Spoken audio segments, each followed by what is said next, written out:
Hey everyone out there, and welcome to Nat Chat. I'm Nat Eliason, and as you may or may not know, we're currently exploring what to do as a college student or recent grad who feels like there's something broken about the current system of grades, lectures, career fairs, and postgraduate jobs that we are not excited about. In this episode, I'm joined by Angela Ma. Angela is a current student at the University of Chicago, and I found her through an article she wrote titled, "I Have a Problem with the Nation's #1 High School." In it, she discusses the issues of hypercompetition and focusing on winning things that don't matter that's rampant at Thomas Jefferson High School, but also at elite high schools and colleges around the country. We discuss the harmful effects of this extreme competition and how it's led to students learning less and created a toxic learning environment, and what students who find themselves in it can do about it. But we also spent a fair amount of time discussing depression, Angela's experience with it as a student, and her willingness to share her experiences publicly. She's written about it publicly a number of times, and as a result, she's received a lot of inbound from other students experiencing similar things. We talked about practical strategies for managing depression, why we should be willing to discuss it openly, and both of our experiences with it in school. I know this makes the episode a little dark at parts, but I think it's important that we're able to talk about these issues openly. Suicide is one of the leading causes of death for people in the college age bracket, and having seen so many of my peers struggle with depression, school-induced or not, I think having these kinds of dialogues and being willing to discuss it will hopefully encourage more people to be open about their own experiences, reach out to others for help, and realize that anybody going through this isn't alone. So I hope you enjoy the episode. Definitely check out Angela's site afterwards at justangelathings.wordpress.com, and let's welcome her to the show. Angela, thank you so much for coming on the show.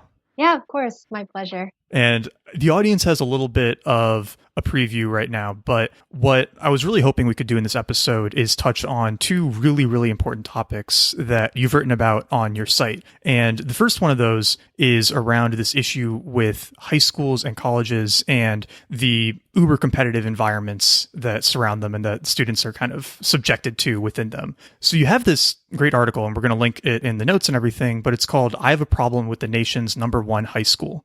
What is this article about? Yeah, so I attended Thomas Jefferson High School for Science and Technology for my 4 years of high school. And all through it, I was thinking to myself and observing how everyone around me was so stressed out. And it was just an incredibly tense environment to be in sometimes. And even after I graduated, my little brother goes there now. So sometimes I'll go back and check in, and I just keep hearing stories like this one kid at a reunion told me he tried to break his arm the night before a physics test so he wouldn't have to go to school.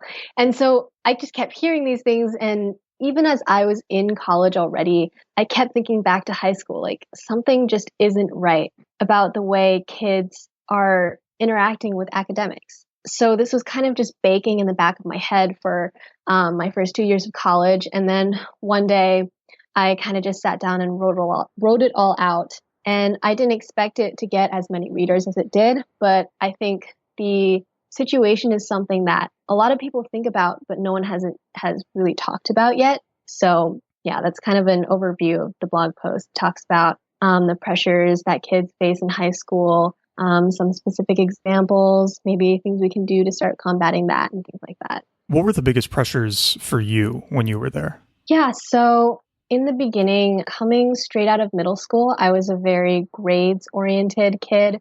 I still remember like the third week of freshman year, I came out of my math class and just started crying because I'd gotten an A- on a test. And that's the person I was in the very beginning of freshman year. And then halfway through, something just completely U-turned. And then I found myself totally detached from the grade situation. I really no longer cared about, I still cared about my grades, but I wasn't so obsessed with like, oh, I need my GPA to be a certain amount. Like I was very chill. I moved more into writing, which is what I like to do. So basically I was kind of doing my own thing for most of high school. Didn't really spend that much time studying at all, which is very contrary to what other kids at my high school were like. But as I was working on my own path and doing the things that I enjoyed doing, I would kind of look in on this bubble that my friends were in. And so I would see how they were so stressed about grades and extracurriculars and racking things up, getting into a good college. So it was really just not really a competition, but trying too hard to push forward too fast. Almost, the phrase rat race. That's what it was, really. Do you have any recollection of what made that change for you, where you stopped being quite so obsessed with grades partway through your freshman year? It didn't happen overnight. I don't really know how it happened. My parents have always stressed the non-importance of grades. So they'll say things like, as long as you tried your best, as long as you learned something. But for some reason, I never took that to heart until high school when I kind of made that turnaround. I think it was when I started to write more. And then as I was writing more outside of class, I realized, wow, this is something I really love doing. And then it just gave me a different view of life. Like, this is what I love doing, and I don't have that much time to do it. So I might as well spend the time I have now doing the things that I really appreciate. And then that kind of just eased me up on school and grades and things. And it obviously worked out because you're going to UChicago now, right? Yeah. So, it sounds like a big part of not being quite so obsessed with the grades and resume was finding these other outlets, right? Via writing for you. Was that something that you had always been interested in, or did you just discover it in high school? Yeah. I started writing in middle school. I actually wrote kind of like a passion project that I called a book in middle school, and I self-published it in sophomore year. So that was kind of my thing. And then once I had it self-published, I immediately regretted it. I was like, wow, this was such a tragedy. Like, this was obviously written by a 12-year-old. And then so ever since then, I've been working on something else that's hopefully better that I would like to actually publish. So that's kind of been my path in terms of like outside of school things. Very cool. And then what motivated you to write this article about the problems that you saw with TJ? Yeah, so like I said, it was after I came out of high school, like around graduation time, I was just so done with the atmosphere I was seeing. Kids like bragging about how little they had slept the night before, kids skipping lunch to study. And then, I don't know, people would post on this, Facebook pages and groups and things like that. There would be anonymous vents like, oh, I didn't get into this college. Like, I feel terrible.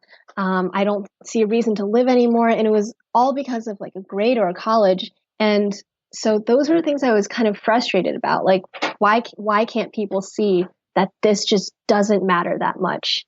Yeah. So it was that kind of frustration that was building up through high school. And then in college, since my brother is in high school, I've been noticing the same thing. And looking back on it, I was like, I really need to just write this down and get it out because in my head, it's going to drive me crazy. Yeah. And what kind of response have you gotten to it from students, parents? Yeah, man. Oh, I could go on and on. I didn't expect for it to get, like I said, I didn't expect for it to get as wide of a readership. It kind of blew up, right? Yeah, it really did. I shared it like around nighttime, and I woke up the next morning and it had like 20,000 reads already. And then people kept sharing it, and then people would comment.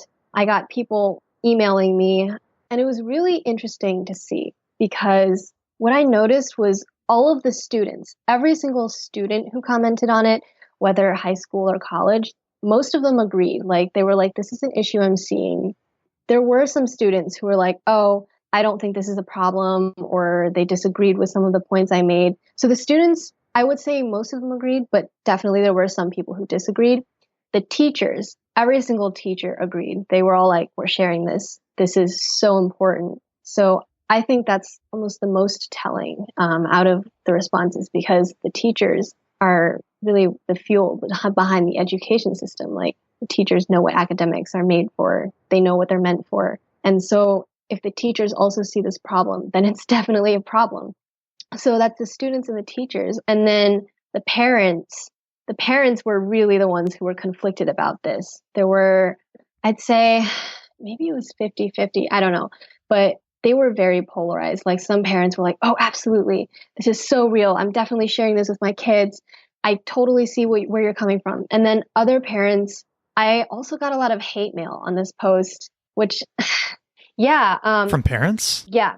There were parents who would just take apart, first of all, they would take apart my writing. They'd be like, it's disorganized, it's terribly written, I have no idea what's going on. And at first, like, I mean, obviously it hurt. I was like, wow, why is the internet so mean? But I mean, it's the internet. So they would take apart my writing, but like, and then at the very end of throw in a sentence like, this is bullshit, or like, this isn't real. So a lot of parents are really unhappy about the issues because they thought that either the issues I talked about didn't exist, or that they weren't issues. Like kids should be kind of in this rat race in high school, which is really, it was kind of sad for me to see, because I had written this post directed at students, but also I had been speaking to parents in it a little bit too, like, listen to your kids, or even if your kid isn't talking to you, this is what they're going through right now. And I really hoped that I'd be able to change some parents' minds, because there are some really strong traditional ways of thinking that parents haven't gotten over yet, but it wasn't enough, clearly. Well, do you think that parents are maybe the biggest source of this problem then? Because it sounds like the students recognized it pretty quickly and the teachers as well. So do you feel like a lot of it is driven by the parents who have those, I guess, more traditional ideas? Yeah, I do believe parents are like probably 85-90% of the problem. And then there's the parents, and then there's also the values that society has kind of ingrained in us. Like even kids who are more easygoing, going into an environment like that where no one else is easygoing, where everyone else is pushing forward, it's so difficult not to get just, wrapped up and pulled along with the current. So you, I guess, were kind of fortunate in that it sounds like your parents were fairly supportive of you not being in that rat race from the beginning. Have you talked to students whose parents aren't like that, who have had to have some of those conversations and have done so successfully to try to reduce some of that parental pressure, creating this really negative environment for them? Yeah, I do have a couple of parents, or a couple of friends who have parents who were I would say, the driving force behind their academic lives. Like the classes they chose, the colleges they applied to, was all very much driven by what their parents were telling them to do. And I think the issue is they never really stood up to their parents, because if you think about it, you grow up under your parents' influence and you don't really know anything else. So it's kind of hard to find that spark inside of you to stand up for yourself, because it's just what you've grown up with. It's what you know. And I don't know. I just I can't think of anyone who really went home and talked to their parents like, hey, mom, I want to do my own thing. Not in high school, at least. What about in college? Have you seen other ways that people have mitigated some of this pressure for themselves? Yeah, definitely. I went to a science and tech high school. A lot of kids who shared my article from my school, they were like, yeah, I'm an art major now. Or like, I'm a music major. I'm done with that. That was my solution. Yeah. Left the business school and studied philosophy instead. Oh, wow. That's awesome. Yeah, it made life so much easier. Yeah. Yeah. So I think the fact that kids are removed from the kind of pressures they experience at home, like in college, you have so much more freedom. Your world opens and you're starting to see that there's more out there. And I think this gives kids the avenue to really be like, maybe I'm more of that kind of person, as opposed to the person I've been for the past couple years. What do you think about students who feel like they owe it to their parents to study a certain thing, do a certain kind of work when they're in college?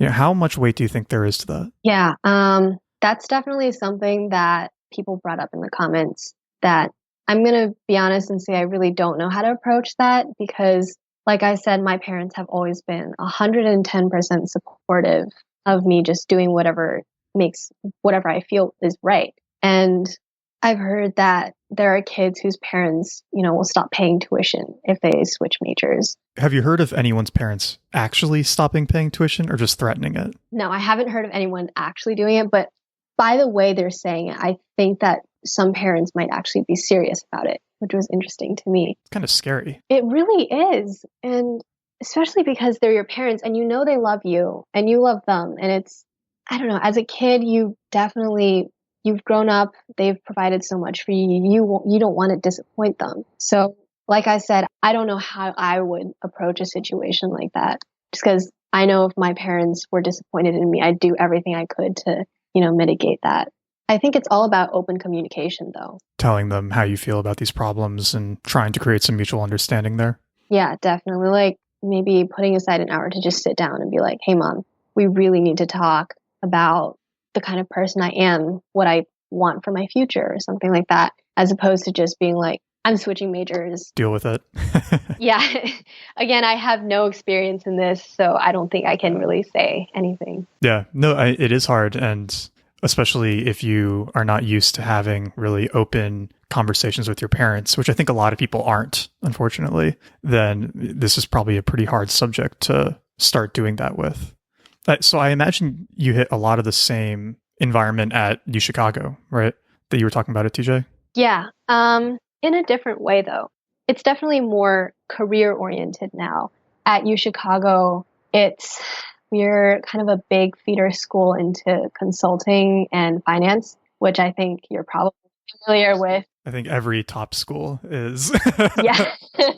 I mean, I didn't know that coming into college. I actually applied to U Chicago because I saw a blurb about it in some, one of those fat college books where it was like, oh, kids at U Chicago study things because they love them, not because they're going for a career. But I mean, who are we kidding here? Maybe 10% of students are doing that. Yeah, but I mean, okay, so I actually work at career advancement right now at U Chicago. So I really get to see what kids are aiming for in terms of internships and careers and things like that. And it's really sad to me when I like post jobs and approve things like that. Sometimes I'll see this really great arts internship, like housing included, really great job responsibilities, super great networking opportunities. And then there will be like a very slim amount of applicants. And then you'll see something like finance. It doesn't even have to be a big finance company, but as long as it's finance, there'll be like dozens and dozens of people applying. And I don't know, like a lot of my friends are doing what they want, but I also know people who are more arts inclined who are like, I'm going to try finance or try consulting. Like I'm definitely on that track. I'm going to do it, get rich, and then do what I like. But there's that, but then. Well, it's a big risk too. Yeah. I think you put it really well in the article. You have this line there. You could drop dead or get ingested by man-eating kangaroos at any second. Yeah. Yeah. I mean, see, I wrote that line after like a couple weeks ago, I had heard on the news that I can't remember who it was, some very famous business person or a CEO of a big company or something was driving home from work and a bridge fell on him. And that was it. So no matter who you are or what you're doing, you're still a human. Your life is a life. And I think labels, you can put on labels and they can make you feel great as much as you want. But at the end of the day, a bridge falls and it's over. You're not guaranteed that and then do the thing I want, right? Yeah, exactly. Especially with lifestyle inflation and everything else, it's easy to get stuck in a certain income bracket because you don't think that you can be comfortable at anything less than that, right? Mm-hmm. Did you feel that pull at all when you got to college? Yeah, definitely. So in high school, I was always like, yeah, I'm always going to do what I want to, always going to do what I want to do and things like that. And then when I came in, my first few close friends were all going into finance or consulting. And then I started thinking, I was like, man, I'm paying so much for tuition. If I don't get a high paying job after college, it's not going to be a worthwhile investment. And then I was so guilty about it. And I was like, oh man, like I have to get one of these jobs at first, at least, just so I can make like what I've studied in college worthwhile, or the money I've put into college. And then more recently, I've realized that the money I'm putting into college is not necessarily just to get me that degree. It's not to teach me things, but to teach me how to think about things, which I think is invaluable and will pay off investment wise wherever you go in the future. So, I mean, I'm still considering consulting maybe, but it's definitely like I'm not one of those people who are totally geared towards it. I'm personally just keeping all my horizons open. I'm trying to hop around in terms of internships, different fields, like from business to maybe marketing, things like that. But yeah, I definitely, especially working at career advancement, the first couple months are really tough, seeing all these kids landing finance and consulting internships that were paying a lot and, just really knowing what they wanted to do with their lives. And it was a career that paid a lot of money. So, I mean, there's that guilt of putting money into tuition and then not getting it back, and then seeing other people doing these things. But ultimately, it's about knowing who you are. I think that's really the most important thing. Well, when you're seeing the students going after these high-paying internships and jobs, does it seem like that's legitimately what they want to do? Or does it seem like it's mostly a money-driven thing? I have no doubt that some people definitely do want to do this. Like, some people really do have a passion for finance and consulting. I mean, I've done some networking calls, and I can definitely tell that people who go into those fields are really passionate about what they do. So you definitely can't just be like, oh, anyone who's going into finance or consulting is only money driven. I don't want to make that kind of a generalization, but I also do notice that some kids are like, they've got the mentality of very much like, I don't really like it, but I'm going to do it just 'cause. Does it worry you at all? Maybe worry is the wrong word, but do you still feel some pressure to have a very clear academic plan? Like, does it worry you at all career-wise not going for a certain thing for all of college? It did at first. I was very concerned, especially since, some things like finance, you really have to like internship, job. So many people have it figured out. But now, after working at career advancement for several months, I've seen that job opportunities are so wide. There are so many jobs out there. There's literally a job for everything. And it doesn't worry me that I'm kind of hopping around, because I think in college, it's about your experiences, not necessarily the company name or the job title, but it's about what you learned on the job, how to deal with challenges, how to deal with people. And I think those are skills that you can pick up in any job, like whether or not it's a big company or one of those fancy job titles, So I'm not worried at all about like hopping around before finding a job in the future. I think it's better that way almost. Yeah, definitely. I mean, I think it gives you a much broader set of experiences too, to figure out what you actually enjoy doing instead of picking one thing and saying, okay, I'm going to stick to that until I die. But again, I mean, I feel like that's not maybe a normal mindset that people have in college. So was there anything in particular that made you feel more comfortable with that, or sort of believe that that was a good option for you? Yeah. So I would say that like the biggest thing I already mentioned is how I've learned that from whatever job you do, it's always going to provide you with a new outlook on life that you can definitely bring into your next job. Like last summer, I was a server at a kind of high-end-ish restaurant in DC, and I learned so much about dealing with people and like how to tackle problems that come up last second and be on your toes all the time. And I honestly think I learned more in that position. Like, it's made me a better person than I would have been if I had gone for a traditional internship or anything last summer. So I think that it's more important in college to go after things that you truly love, and don't worry about having fun and experiencing the most that you can. Because I think that college is really I wouldn't say the only time, but like it's one of the best times in your life to just hop around. It's about skills and people. And it's probably the safest environment you're ever going to have to do that. Like the safety net that being at a university provides is insane, and you don't appreciate that fully, I think, until you're out of it, and then you have rent and taxes and things like that you have to worry about. Yeah, I've been thinking about that too. Kind of nervous, but it's coming. It's a good change.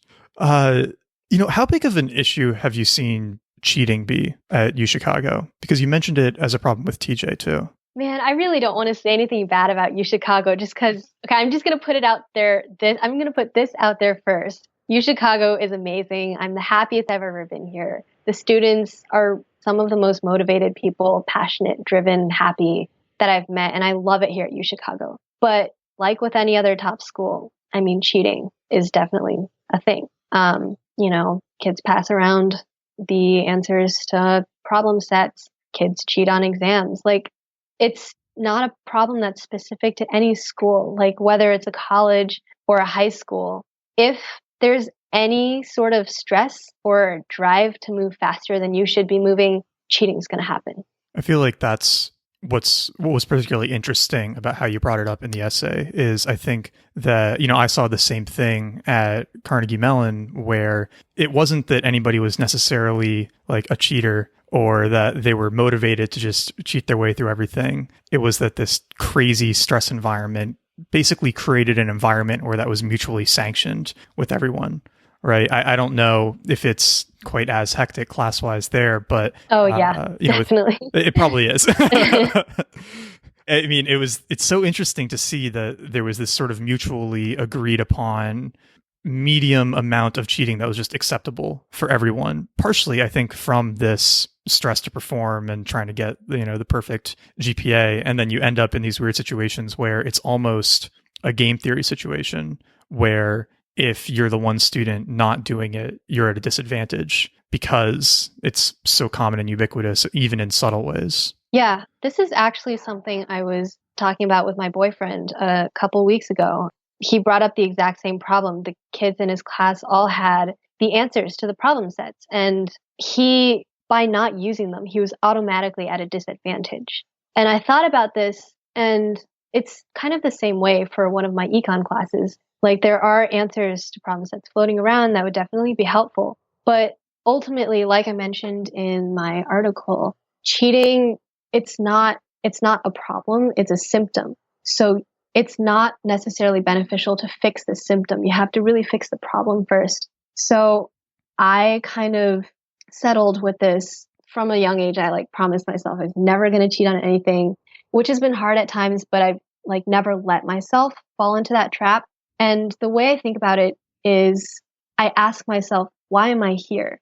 Why am I taking this class? It's not for the grade. It's because I really want something out of it. I'm not paying money to have this little number or this little letter on my transcript. I truly want to, learn how to think and learn from the class. The things that I'm able to pick up now in college, college is a time for learning. After you graduate, it's just so much harder to, just because like you said, there's taxes, there's jobs, adult life kind of, I don't know. To me, it just seems like college is one of the last times I'll be able to just focus just on gaining new information and gathering new knowledge. So the way I approach my classes is I don't think at all about the grade at the end. I just try to learn and understand as much as I can. And if that's your drive, the grade, it'll fall into place and it won't matter so much to you. So really, cheating is ambivalent. It wouldn't help you because you wouldn't be learning anything from it. So that's the way I approach things. I've never felt the urge to cheat just because my main drive is not that A on the test. My main drive is to really understand the material and, be able to talk about it to people at dinner parties or, explain it to my little brother. If that's your drive, cheating wouldn't be a problem. And again, I think this is something that is maybe hard for people to make that first conceptual jump to, where they're okay with just focusing on, learning, enjoying the material, and then assuming that the score is going to take care of itself. Was there anything, again, that helped you make that mental shift that could be useful for anybody listening who feels like they're stuck in that sense of pressure that they have to get perfect grades and have to get all of those end results instead of focusing on just the learning? Yeah. So first of all, just a little technical thing.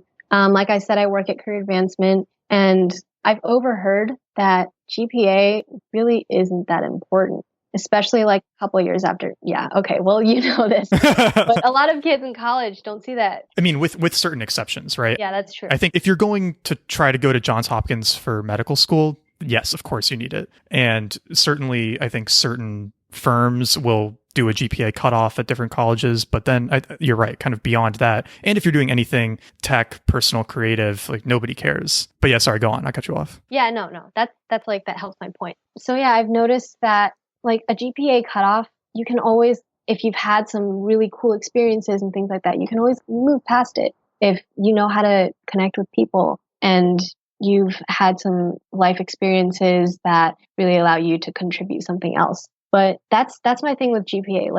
I guess if you are going to law school, that I have no experience in that, so I can't really speak to that. But really on the technical side, GPA shouldn't be too much of a concern. And maybe one of the reasons that we're so worried about it is because we're kind of trained, just because it's so easy to label ourselves with a number. So that's the first thing, kind of coming to terms with the fact that maybe GPA isn't so important after all. And then the second thing is sometimes it is a little hard for me to remember that I'm in it because I love doing it. It's just something you have to really remind yourself often and meditate on. This is going to sound really tacky, but just writing it down on a piece of paper and, taping it over your bed or writing it on your mirror. I do that a lot. I write with Expo marker on my mirrors and my windows, things that I want to live by. It's like with, dieting or starting a new fitness plan. It's just about changing your mindset. I mean, it's something that's healthier for you. So it's really finding a way to phrase it that makes sense with you and then kind of repeating it in your head. Maybe just taking 5 minutes at the beginning of every day or the end of every day to reflect on your attitude towards life, towards what you're doing right now. And then there's always that question that I ask myself, why am I here? I think that's the most important question for whatever you're doing, like whether it's a class or a job. If there's no reason for you to be there and you're not happy about it, then it's clearly you're doing something wrong. Yeah. And, you've been, I think, very open on your site, sharing these stories about how you felt about these things, how some of your mindsets shifted around them. And I have a lot of, respect for that because I feel like you've just been totally open and vulnerable with going through some of these experiences, which is scary to, put those thoughts on the internet, especially when so many people end up reading them. And I mean, the other topic that you've talked quite a bit about is depression and your experience with it. And, it was something that I was hoping we could talk about some too, because I had my own pretty rough experiences with it in college and high school. And I think there's so many people out there who are listening to this, either in school, graduated, who have either gone through their own challenges with it, are currently going through it. But yeah, so, when did you first realize that you were suffering from depression, and what did that feel like? Yeah, so man, I gotta really think back for this. I've never gone to the doctor about it. So I don't really have, it's not written on paper or it hasn't been given to me officially. But I started experiencing these kinds of really scary abnormal lows, maybe sophomore year of high school. And then as time went on, things would get worse. And then for me, it was kind of acknowledging that I had a problem. And this came, I think, maybe around senior year of high school. And then I was like, you know what? I'm going to change my lifestyle. I'm going to kind of rethink who I am. I'm going to try to relax. And then I wrote a little blog post about this too, like the road to recovery, things that I did to try to help make things better for me. And then for a while, things were improving. And I was like, wow, I did it. Look at me. Things are magical. And then one day everything crashed again, like having the table pulled out from underneath you. And I think a lot of people going through this they'll attest to the same thing. And in college, it's been the same way, really. I still haven't gone in for counseling or anything just because I've heard that student health on campus they actually make you feel worse about yourself. That's something we can talk about later. But I haven't really gone to see anyone about it. But it has been there are good times, but there have also been some really crazy bits and pieces. I'm starting to think that maybe it's not depression, but maybe bipolar disorder or something like that. But I don't want to put any labels on it. I'm just trying to, take each day as it goes, take each phase as it goes. Did something happen senior year that really made you finally acknowledge it as a problem? Yeah. So I was talking to my friend one day and I wasn't feeling so great. It was like 2 a.m. I was in my closet, one of those times. So I called my friend and I was like, yeah, I maybe 4 or 5 times a week, I think to myself, I really just want to end it. And I have no reason why, because my family's great. My grades are great. I'm going to a great school. I'm happy. I'm learning things. I'm doing things I love. But for some reason, I just can't. Something in my head is just telling me otherwise. And I couldn't put a finger on it. And then he was like, that's not normal. People can get sad, but this isn't necessarily sad. To think about ending it is not normal. And then I was like, really? It's not? So then after that, I started thinking about it. And How much of that do you think was just purely something going on internally, and how much of it do you think was influenced by the environment that we've been talking to some already with school? Yeah, so I have been thinking about this too, because like I said, I've read on Facebook groups and, new student blogs that are popping up from my high school about kids who are saying they're depressed because of this environment. And I think that's definitely a real thing, to experience stress that's so powerful. It just ruins you. So that's one type of depression, I guess. But personally, because I was so removed from that lifestyle, like I was always doing my own thing, I was never really stressed. I would say I was never stressed about academics in high school. So for me, it was something different. For me, it was just something I had absolutely no control over. It would be completely arbitrary. Like, not even anything bad would happen. I would be sitting in class. My teacher would, I don't know, write something on the board, and I would look down, and all of a sudden everything was going dark. So for me, it was just completely unrelated to anything. I still can't put a finger on it. Yeah. And that's, I think, sometimes the scariest thing about a lot of these experiences is that they can just come out of nowhere and last. And when you don't have something to put your finger on, it feels so hard to do anything about it. Absolutely. What did work for you for helping pull yourself out of some of those phases? Yeah, so I've kind of come to terms with the fact that there's never going to be a time where I can just understand that nothing bad is ever going to happen again.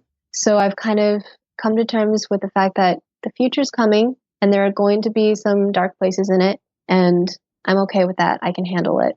So I think the most important thing for me when I'm dealing with this myself or talking to other people who are dealing with it is that you have to remember that these experiences are bad experiences, but they're still experiences. While they're happening to you, they're shaping you into a different person than maybe someone who's not having such a hard time. And it might not show now, it might not show 10 years in the future, but I would say definitely sometime in the future, you're going to become a person that, I don't want to say special, it's different from special. You'll stand out. You'll know who you are. And it's not going to happen, right now, but I do believe that any bad experience is still a necessary experience, and it's going to affect you for the better. So there's definitely that. And then do you have any more tactical, physical things, habits that have helped you with managing it? I've tried, but again, for me, it's so random that I haven't. I'm still working on pinning down patterns or anything. I've started marking down the days that are bad and the days that are good to try to see if I can find a pattern. So far I haven't. But like I said, I had a blog post I wrote a while ago that I kind of listed out the things that I do that help me through these times. So I'd say a lot of the stuff is in there. Off the top of my head, something that helps me is treating yourself. Maybe just taking, I don't know, sometimes it's hard for us to just stop and slow down because there's always, things are moving forward. Time is passing. New things are coming out. Old things are leaving us behind. And sometimes we just need to, set your timer for maybe a whole day, 12 hours or maybe just 5 hours. And once you set that timer, all you're allowed to do is treat yourself. Watch a movie, lie in bed, relax, eat chocolate, do whatever and don't think about anything else. The only person that exists is you. And that's all that matters. I think sometimes we just need to pause and let time move on without us. That really helps me. Just sometimes taking a day off to do whatever makes me happy and not feel guilty about, wasting time or things like that. Of course, exercise is a thing that people say helps a lot. I found that I started kickboxing a couple months ago, and that's really helped me. Having a routine and feeling good about my body is also nice when you're dealing with things like this. So really it's all about going easy on yourself, kind of just accepting, I'm this person and it's okay. I don't have to be perfect all the time. I don't have to, always be producing something or accomplishing something. I don't have to achieve something great within the next year. Sometimes you just need to slow down and be human, and that's all. Yeah. And you mentioned that maybe campus health services aren't the most helpful with this. Yeah. So I had the exact same experience at my college. Tell me a little bit more about that because I'm curious. And why do you think that is? It's actually something that I'm really frustrated about. And I don't think I have the right to complain because I haven't done anything about it yet. And I have this thing where like, I don't like complaining about something unless there's literally nothing I can do about it. But I've heard from many friends that going to campus health services actually makes things worse. I don't know exactly because I haven't been, I've made 2 appointments, but just never showed up to either of them because making the appointments themselves, like the people at the front desk, didn't sound particularly nice. Just going to put it that way. But yeah, people who have gone were, they said it either just didn't help them at all, or it made them feel worse coming out. And I've heard this from other schools too. And I think this is such a big issue because universities are where mental health matters the most. And with mental health, like the issue is you just don't know where to go. Like if you call the suicide hotline, they have kind of like a string of directions that they follow when they're, answering your prompts. Like they try to direct you to the nearest hospital. Like it's very structured. So oftentimes, especially when you're in that dark spot, it's not even that you don't think there's anywhere you can go. Sometimes you don't want to go anywhere. You don't want to talk to anyone, So a lot of it is about helping yourself. But like going back to the university health services, I really do wish that universities put more focus on their student health, mental health services, because that is really one of the more important, parts of campus. There are like peer health exchange groups or I don't think that's the right phrase, but like student groups who are there. And I think those are helpful, but I haven't personally had any experiences with them.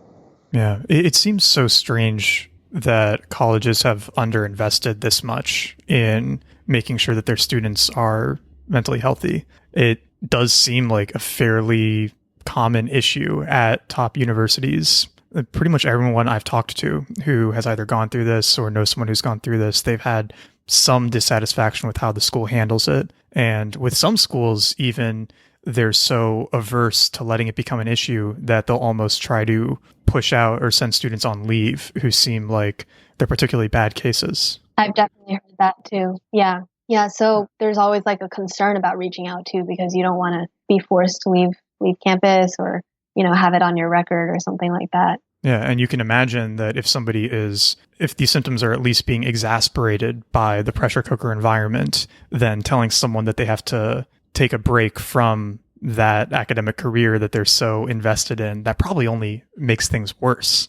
Yeah. And, the schools do need to be accountable for the fact that they are probably creating a lot of these experiences, right? Mm-hmm. What would, if you were going to advise a friend or someone who was experiencing some of the things that you've talked about, what would you tell them or how would you advise them?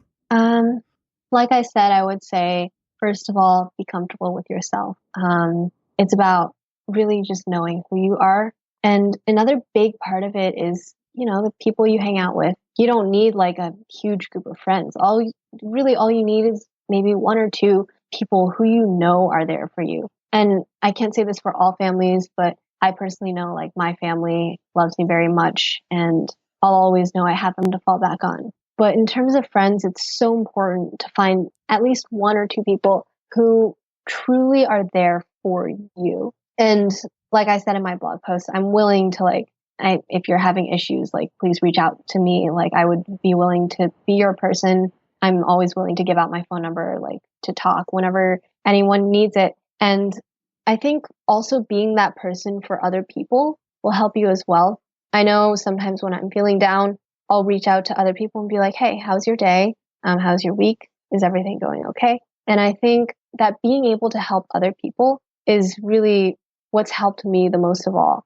So I'm a big believer of little things like smiling and saying good morning to someone you don't know, or buying someone a bouquet of flowers, leaving pennies heads up in the street. Little things like that. You don't have to do something big, like, I don't know, buy someone a car, like you don't have to give people tons of money. You don't even have to spend any money at all. It's people want to feel cared for. And if you're able to help someone else feel cared for, you'll feel better about yourself too. I think it was a Booker T. Washington quote or something where it was like, lift up yourself to lift up others. No, lift up others and you'll be lifted up. Something like that. Definitely Google it afterwards because I definitely butchered it. But it's definitely very, very real that there's always some little thing you can do to make someone else's day better. And then in doing that, you'll feel validated because you were there for someone else. You stood up for someone else.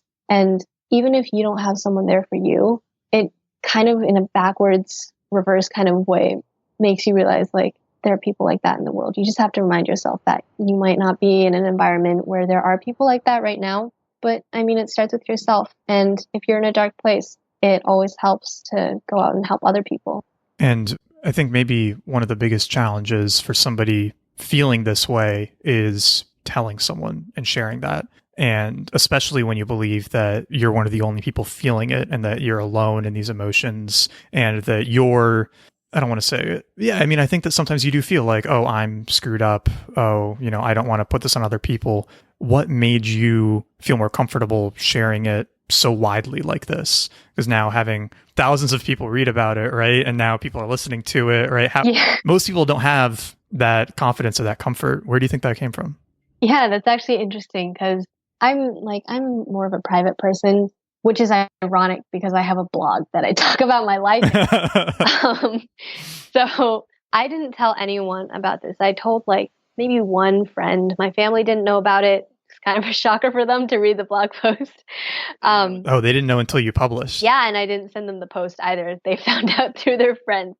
So that was something. I don't know. So when I'm posting for my blog, I automatically just assume no one's going to read it. So it always surprises me that people do. So when I posted that, it was like the post I wrote about my high school. It was something that had been, churning in my head for the past couple of years. And I just needed to write it down.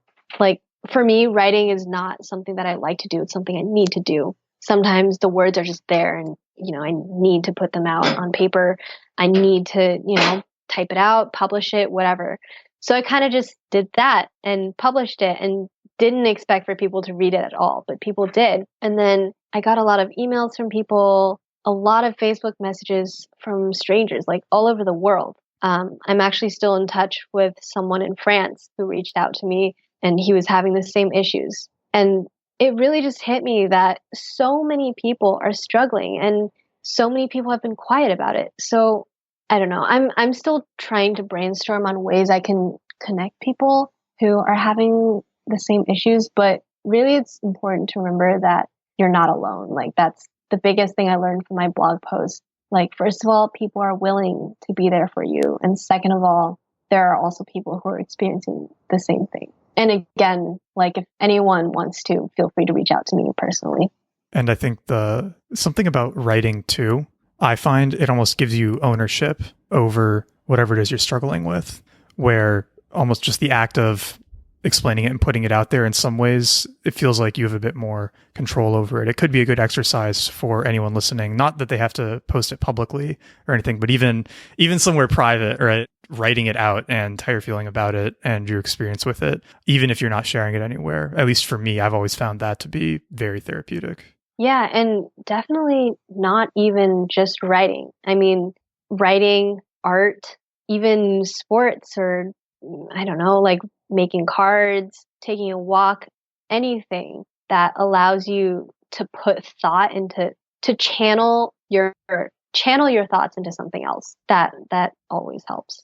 Is there anything big related to the topics that we've covered, school, mental health, education, careers, that you've really changed your mind about in the last couple of years? Oh man, it could be more than one thing too. No, it's hard for me because the last couple of years have moved so fast. Because I'm sure you remember in college, the years just went by like snap, snap, snap. So the last couple of years, like pretty much my whole life happened in the last couple of years. It's hard to think of anything that I changed drastically. I'd say like the one thing that kind of umbrellas or mushrooms over everything else that, takes over careers, mental health, my studies, things like that is I think I was able to decide that the only person's opinion I care about is my own. And I think once someone comes to that realization, life just becomes something completely different and so much better. Like when you're on your deathbed and you think back, people will have flitted in and out of your life. You'll have done things, you'll have not done things. And really, when you're on your deathbed, when you're about to die, when it's all over, the only person you'll have wanted to impress, I wrote about this in my high school blog post too, is ultimately it's just going to be yourself. Like, I read a quote somewhere where it said, the greatest hell is on your deathbed, the person you could have become will meet the person you did become. And I was like, damn. And then at first I was like, I really like this quote, but something's off about it. And I realized it was because they said that was the greatest hell. I think that's the way that life should be lived. Make sure that the person you could have become is the person you will become. And just thinking about life like that, like not necessarily, don't think that, people often say, YOLO, you only live once, throw back to the old days. But it's not even just that, like, live every day like you're going to die tomorrow. It's like, live every day like you're on your deathbed now. Like we mentioned earlier, like a bridge could fall on you at any second. It could be over. Just who matters? It's you, doing things that you love. It's your life. And I wouldn't say live it like make the most out of your life. I would say make the best out of your life. And that could be different for everyone. For one person, it might be becoming as rich as possible. Fine. If that's who you want to be, go for it. Like if that's what makes you happy, if that's what you want out of your life, is that what you'd be happy with on your deathbed? Absolutely. Do it. Do whatever you want. And then for someone else, making the best out of their life might be, becoming an artist. So kind of in summary, to me, the most important thing is understanding the fact that you are you. And ultimately, at the end of the day, that's the only thing that matters. It's about your experiences, the people you've met, the people you've loved, the people you've hated, the times that you've had. So that's going to be way in the future when you're looking back. And then so right now, what matters is that you understand you. And because of that, you won't kind of be pulled back and forth by other people's opinions. What matters is what you're going to do and what you believe is the person that you could have become. I think that's a fantastic note to wrap up on. Angela, I mean, thank you for coming and talking about all of this and being so open about it. I think that it's a level of honesty in emotion that all of us can aspire to. If people want to find more of your writing, more about you, where should they go on the internet? Yeah. So my blog is justangelathings.wordpress.com. I'm pretty busy, so I haven't updated it recently, but usually my rule with that is if there's something I really need to say, I'll say it. And then, so yeah, that's what it is for now. Hopefully there will be writing coming out in the future, but that's in the works. So maybe one day.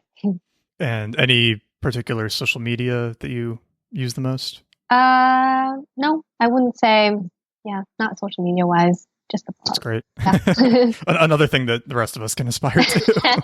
Yeah, trying to stay away from electronics is another thing that I'm aspiring to do. I mean, we're hopping back in, but the thing that has probably contributed to my happiness the most is just turning notifications for all of that stuff off. Yeah, most definitely. Airplane mode. That's the way to go. Yeah, well, I mean, when it's constantly kicking you into that fight or flight mode, I have to check everything. It's not. Yeah, totally feel that. Not good for a healthy mind. So thank you so much again. I will link to everything on your site and elsewhere that we referenced in the notes. And yeah, thanks again, Angela. This is a lot of fun. Yeah, great. Thanks for having me. I really enjoyed talking to you. Thank you so much for listening to this episode of Nat Chat. If you enjoyed the podcast, please subscribe to Nat Chat in iTunes, Stitcher, Overcast, or wherever you get your podcasts. Second, if you're trying to take advantage of some of the information from this episode, be sure you check out the show notes at nataliason, nateliason.com/podcast, and find a friend, because implementing a lot of this stuff is much easier if you have somebody to do it with. And finally, if you enjoyed this episode and you've been enjoying other episodes of the podcast, please leave it a review on iTunes, Stitcher, wherever you listen to your casts so that more people can find it. This is the best way for it to get some more exposure and to make sure that I can keep bringing these episodes to you. With that, thank you and have an awesome rest of your day.